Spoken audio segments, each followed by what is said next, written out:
بسم الله الرحمن الرحيم. إن الحمد لله نحمده ونستعينه ونستغفره ونؤمن به ونتوكل عليه ونعوذ بالله من شرور أنفسنا ومن سيئات أعمالنا. من يهده الله فلا مضل له ومن يضلل فلا هادي له، وأشهد أن لا إله إلا الله وأشهد أن محمدا عبده ورسوله صلى الله عليه وسلم وعلى آله وصحبه أجمعين. دوستان عزیز، خواهران گرانقدر، برادران عزیز، خواهران و برادران مؤمن موحد، السلام علیکم و رحمت الله و برکاته. حمد و ثنا و صفت است به الله سبحانه و تعالی که باز هم بر ما و شما فرصت از عمر داد و توفیق نصیب کرد که در درس از درسهای توحیدی با هم اشتراک بکنیم. درس ششم شروع میکنیم ان شاء الله تعالی. درس ششم ارکان ایمان و دلایل او است. ما و شما میفهمیم که ایمان نظر به اقوال علما 6 رکن داره.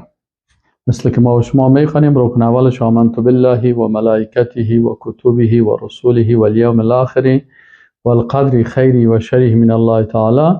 اگرچه هفتمیش و البعث بعد الموت است، بعضی آدمو و الیوم الاخر در روز آخرت ایره هم حساب میکنن، چون مسئله بعث هم مربوط به روز آخرت میشه، بنابراین میگن 6 رکن است. و اگر این مستقل حساب بکنیم باز میشه بگیم که 7 رکن داره.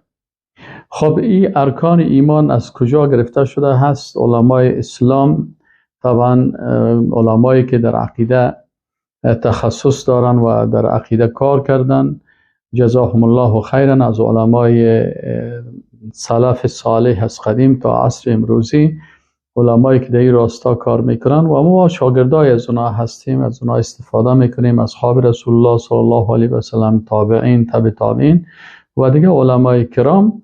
و ما من حیث شاگردها آنچه که اونا تحقیق کردن و آنچه اونا از قرآن و از سنت استنباط کردن از او استفاده میکنیم و میایم در درس خدمت شما دوستان گرانقدر تقدیم میکنیم. امید است که الله متعال این درس‌ها را سبب و وسیله بر نجات ما و شما بگردانه.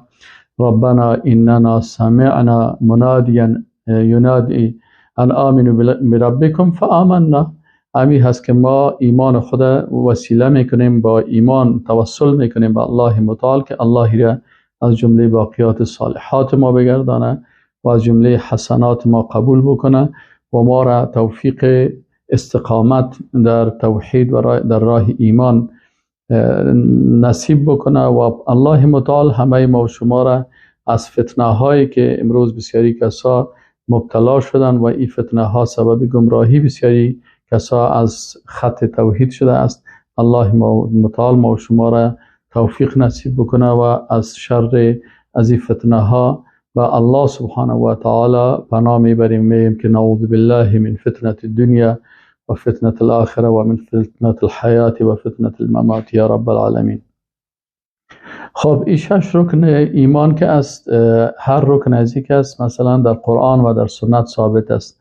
دلایلش در قرآن عظیم شان در آیت 285 سوره بقره الله متعال می فرمایند که آمن الرسول بما انزل الیه من ربه والمؤمنون كل آمن بالله وملائكته وكتبه ورسله لا نفرق بين أحد من رسله وقالوا سمعنا وأطعنا غفرانك ربنا وإليك المصير. پس در اینجا ایمان به الله، ایمان به ملائکه، ایمان به کتابها، ایمان به پیغمبران اینا ذکر شده هست. همین قسم در آیت دیگه که در سوره قمر آیت 49 هست الله متعال گفته که انا کل شیء خلقناه بقدر. به حساب از این آیت شریف ما و شما بعد تقدیر خیره و شره من الله تعالی ایمان داریم. و همین قسم و کسی که به این ارکان ایمان نداشته باشه الله متعال اونا را تکفیر کرده و اونا را گفته که مسلمان نیستن.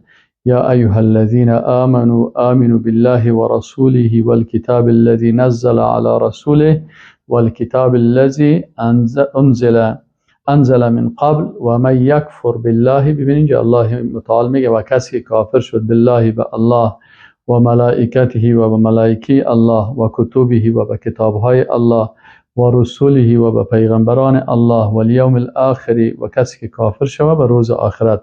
سعی کنین کفر اینجا در چی گفته؟ کفر به الله، به ملائکهش، به کتابهایش، به رسولش و به روز آخرت. یعنی کلش این ارکان ایمان است. اگر کسی به اینا کافر میشه فقط ضل ضلالا بعیدا، پس اینا گمراهی بسیار آشکار دارن. و دلایل ارکان ایمان در احادیث رسول الله صلی الله علیه و سلم در یک حدیث شریف است که او را هم امام بخاری رحمه الله روایت کرده و هم امام مسلم روایت کرده. همون حدیث است که جبریل امین علیه السلام میآید و به شکل یک صحابی میآید و از رسول الله صلی الله علیه و سلم پرسان میکنه که مل ایمان.